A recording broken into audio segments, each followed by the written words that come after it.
कभी रोटी कपड़ा और मकान जो है आम आदमी की ज़रूरत हुआ करता था, लेकिन समय के साथ स्थिति बदली है। आज ये ज़रूरतें थोड़ी सी बदली हैं। आज हमारी ज़रूरतें हैं कार, बंगला और एक अच्छी फैमिली।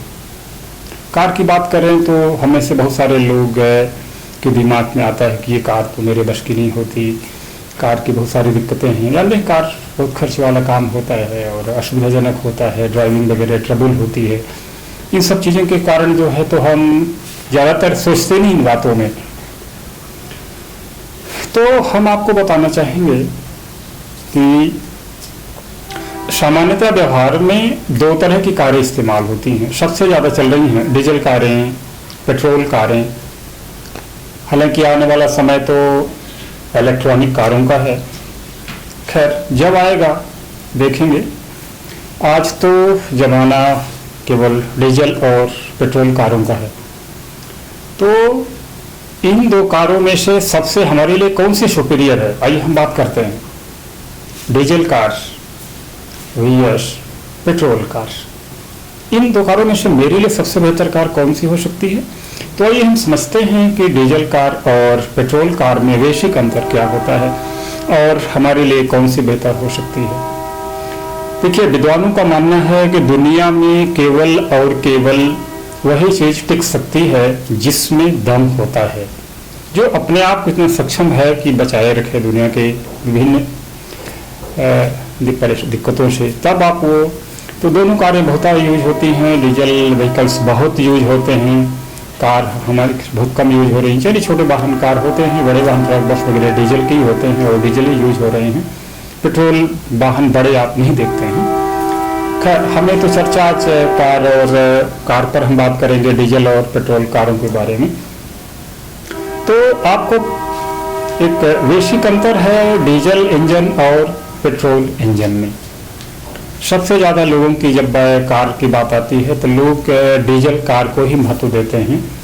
अब डीजल कार में कुछ विशेषताएं हैं, कुछ विशेषताएं तो आपके पेट्रोल कार में हैं। तो देखते हैं, ये निर्भर करता है कि आपकी ज़रूरत क्या है या आपकी स्थिति क्या है।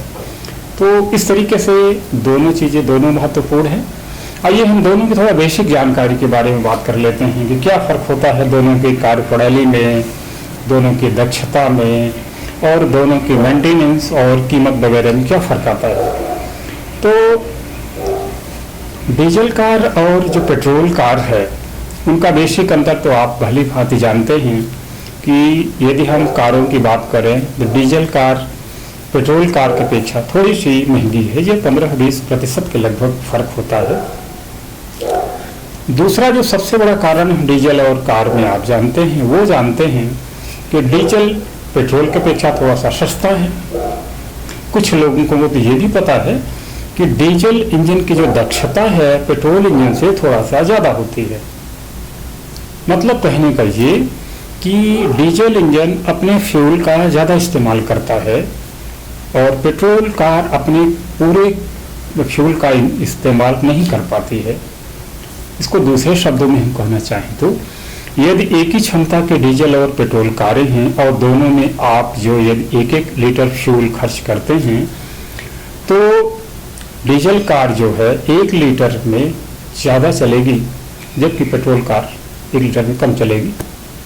दक्षता का मतलब ये होता है कि डीजल कार ज़्यादा यूज हो रहा है तो कम खर्च में वो ज़्यादा आपको एनर्जी देगा। खैर, ये जटिल बातें हैं, आपको नहीं है, ये थोड़ा सा समझना मुश्किल होता है, मैं मानता हूँ। बेसिक अंतर जो होता है डीजल और कार में, हम इस हिसाब से बात करेंगे कि मेरे लिए कौन सा सुपीरियर है, हमें दो में से किसको देखना चाहिए।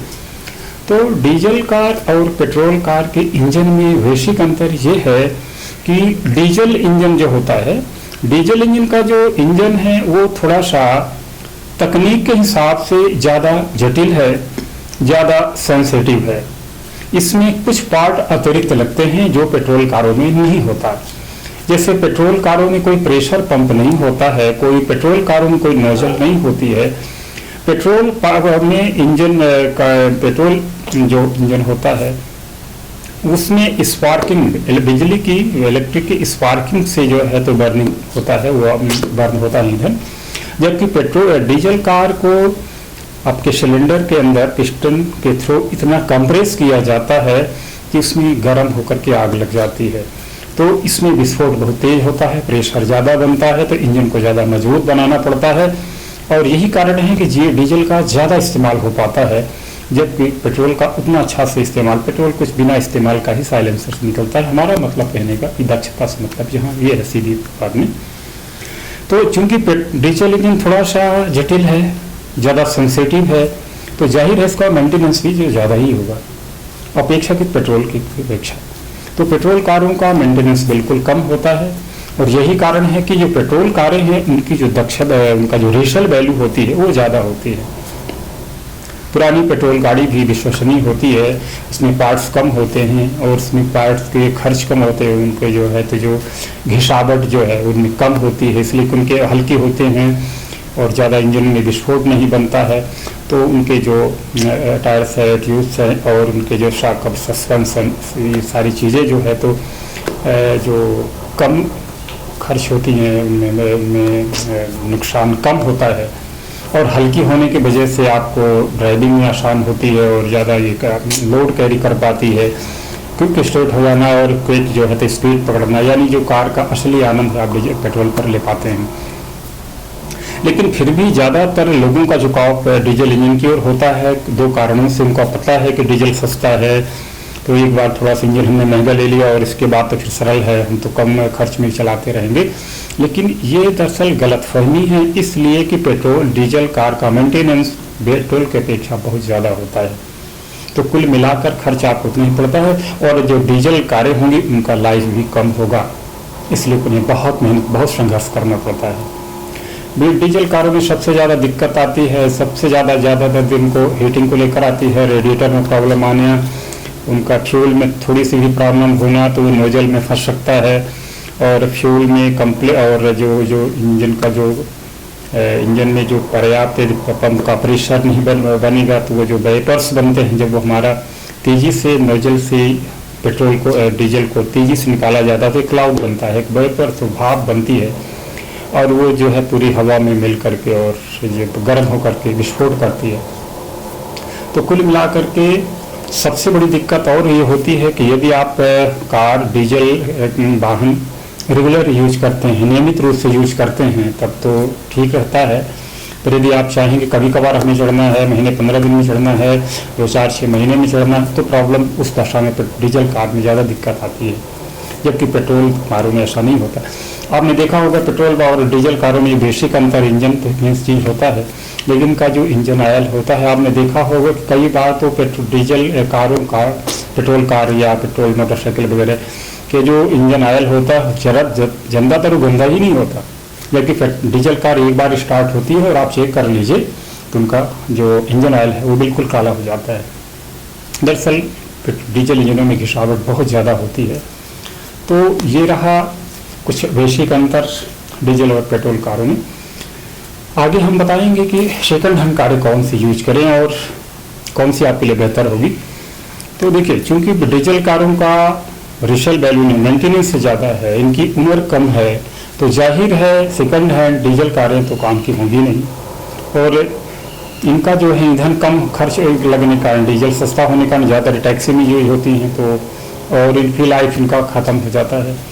जबकि पेट्रोल कारों में ऐसा नहीं होता। पेट्रोल कारें जो है तो सेकंड हैंड पेट्रोल कारों में चूँकि इनका मेंटेनेंस कम है, इनका रखरखाव भी बहुत सरल होता है और बहुत बेहतर होती हैं, तो इनमें बेहतर रहता है और आराम से आप 15-20 साल तक यूज कर सकते हैं, और ये बहुत सस्ती मिलती भी हैं। डीजल का पेट्रोल कारें आपको बहुत सस्ती 40,000-60,000 तक मिल जाती हैं, और इनका एक बार मेंटेनेंस बाद आप सालों के लिए फुर्सत हो सकते हैं। तो ये कुछ खास बातें रही आपको डीजल पेट्रोल को लेकर के। दूसरी बात हम आपसे करना चाहेंगे कि जब भी आप कारों के खरीदने की बात करें तो ये कोशिश करें कि अपने लोकल जो सेलर्स होते हैं, लोकल एजेंसी होते हैं, उनसे आपको बचना चाहिए। दरअसल जो व्यक्ति जितना छोटा होता है, जिसकी संसाधन छोटी होती है, वो उतने ही कम खर्च में अपना काम चलाता है, अच्छे एक्सपर्ट लोग नहीं रखता है, मैकेनिक अच्छे नहीं होते, वो एक्सपर्ट नहीं हर एजेंसियों में, सर्विस स्टेशनों में लोग हैं, वो सब कोई भी ITI नहीं होते हैं, या तो ये खुद बस काम चलाओ इधर उधर से सीख करके देख कर करते हैं। और बहुत सारी दिक्कत तो ये जाती है कि चूंकि इनके वेतन भी बहुत कम होते हैं, वेतन भी रेगुलर नहीं मिलता इन लोगों को, तो ये लोग क्या करते हैं, कारों के साथ की चोरियां भी बहुत करते हैं, डीजल निकाल लेना, किसी भी हिलते डुलते पार्ट को बिल्कुल खोल लेते हैं, इस तरह से नुकसान करते रहते हैं। और तो इस तरीके से जब भी आपको ज़रूरत पड़े, आप अपने राज्य के बड़े सेलर के पास, बड़े बड़े डिस्ट्रीब्यूटर से मिलें। आप यदि आप MP के हैं तो MP के जो बड़े महानगर हैं, आप इंदौर वगैरह जाएं, ग्वालियर वगैरह जाएं, बहुत सारे ऐसे ये वहाँ बड़े शोरूम होते हैं, वहाँ एक्सपर्ट लोग होते हैं, वहाँ के लोग जो अपने एक नियम, एक कानून सिस्टम होता है, सबके लिए एक जैसा इनका व्यवहार होता है, एक्सपर्ट लोग होते हैं, सही और बेहतर जानकारी मिलती है। और सबसे बड़ी बात होती है उनके पास लेटेस्ट मॉडल होते हैं और हर चीज़ का वाजिब और आपको उचित रेट मिलता है। तो कभी भी आप स्थानीय लोगों के चक्कर में ना पड़ें, इनसे आपको नुकसान ही होता है। और दरअसल ये लोग जगह हर अपने लाभ के लिए जगह जगह या हर दशा में आपको जो है नुकसान पहुंचाते ही रहते हैं। आपको तरह तरह उल्टी सीधी बातें बताएंगे, फाइनेंस से पहले आपको तरह तरह के प्रलोभन देंगे और इसके बाद आपका शोषण शुरू करेंगे और ज़िंदगी भर आप नहीं उभर पाएंगे और आपकी गृहस्थी तक उजड़ सकती है। नमस्कार।